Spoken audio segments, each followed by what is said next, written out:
Hi guys, and welcome back to my channel. I'm back. I took a few months just of a break due to personal things, and in that few months I did a lot.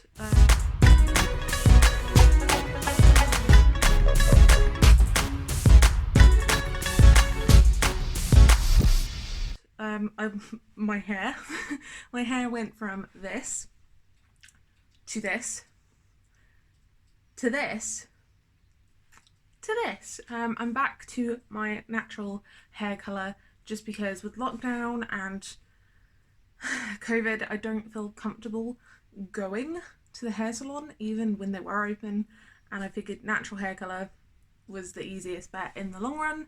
And plus I want to take care of my curls. This is like the worst example of my curly hair because I slept on it and it was slightly wet. But yeah, so it's kind of a New Year's resolution is just to embrace the dark. As much as I loved the pink, it's very high maintenance and I miss my bright fun makeup colours, even though I'm not wearing it now. But yeah, so that happened. I also did a lot of redoing of things and making things. I redid some furniture and I learned how to crochet again and made lots and lots and lots of things, all while reading books and listening to ebooks and stuff. So I'll pop up all the ebooks I read kind of in a big thing right now. Yeah, I read quite a lot of ebooks. I did some DIY, I read some ebooks. These are all the ebooks I read, and some standout ones were Mexican Gothic. I really liked The Girl Who Drank the Moon. That was quite a good story. I also liked A Court of Thorns and Roses, which I wasn't sure after reading A Cruel Prince if I'd enjoy it, but man oh man, I enjoyed it. Emergency Skin by N.K. Jemisin was also very good. It's a super quick short story and it blew my mind. Then I also started reading Elizabeth Acevedo this year, and wow, she's amazing. Amazing. I think the lowest star I gave her was 4 stars, but Clap and You Land and The Poet X, chef's kiss. So good. I also really liked Tempting Hades by Emma Hamm. That got me out of a month-long reading slump. I read nothing in October. So yeah, these are all the ebooks, and then I've got a little stack of physical books that I read. I reread Twilight. We're not going to talk about it, so let's just brush that. If you actually want to see what I thought of the new book and things, I'll link that up above, but yeah, we're not going to talk about that. And then I've got Boleyn Inheritance. So I started reading Philippa Gregory again, and this is about Anne of Cleves and Kitty Howard. I really enjoyed this. I think I gave it 4 stars? 3 stars. It was good. I'm trying to make my way through my Philippa Gregory collection. I think I've got about 4 books of hers left, and then I might allow myself to buy some more. But yeah, so I'm just trying to work through them. I read 3 last year, and they're quite, you know, chunky little books, but they're very good. I enjoy them. Please don't take them as historical facts. They're not that. But yeah, my obsession with the Tudors is still very much here and alive and full on. So yeah, this is about Anne of Cleves and Kitty Howard and the kind of consequences. We obviously know what happened to Catherine Howard, which isn't a spoiler, but like it also talked about how Anne of Cleves thought she was in trouble the whole time. Very interesting. Yeah, and then I also read The Kingmaker's Daughter. I loved this. This I think is probably a 4.5.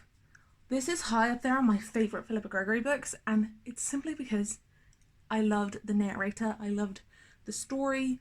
It was very good. It's about Anne Neville.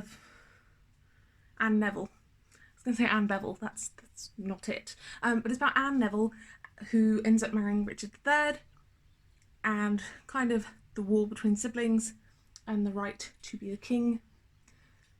Yeah, we follow Anne's father as he's trying to get an heir of his on the throne, hence why it's called The Kingmakers. It's really good. It's part of the Cousins' War, so the Lady of the River, the Red Queen and the White Queen, or the Red Princess and White Princess, that series. What is it called? I read those ages ago. Yeah, the Ladies of the Rivers, the White Queen and the Red Queen. So I think I like this because it has a bit of a magical element to it, which I find it quite enjoyable. But yeah, so I've read this, really enjoyed it.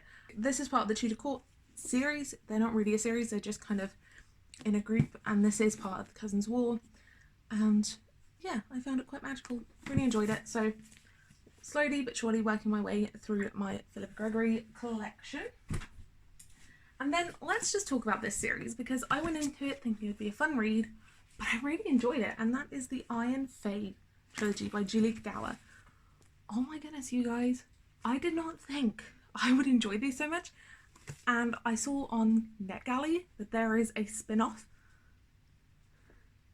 involving a beloved character, which I'm not going to say because I'm slightly worried if you haven't read this, it'll kind of spoil where this goes.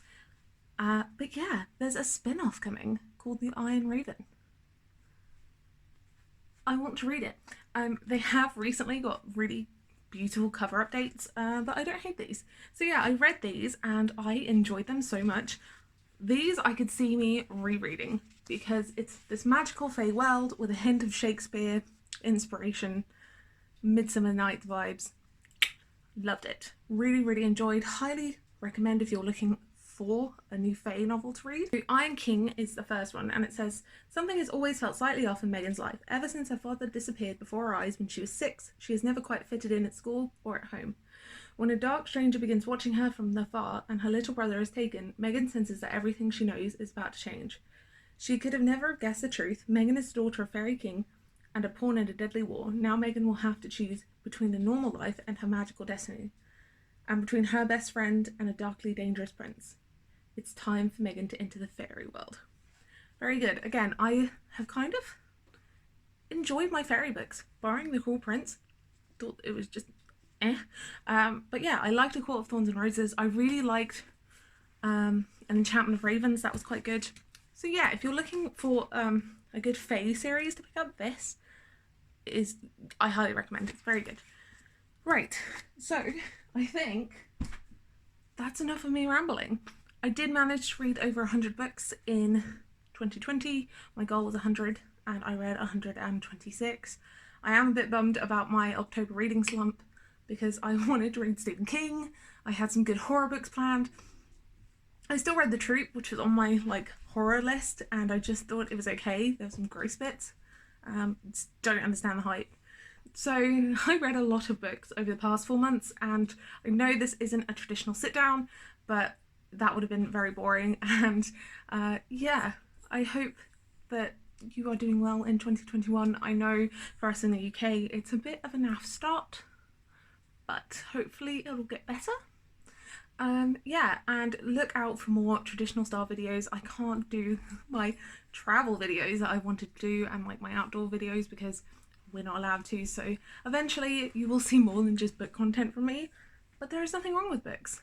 There's nothing wrong with books and a bit of crochet and food and all the things that make me happy. Yeah, so look out for a few more videos coming out in the next week or so. I'll have my 2020 stats and 2021 goals, as well as some hauls and Kindle videos. So I hope you are staying happy, safe and healthy, and I look forward to seeing you again soon. Have a great week. Bye guys.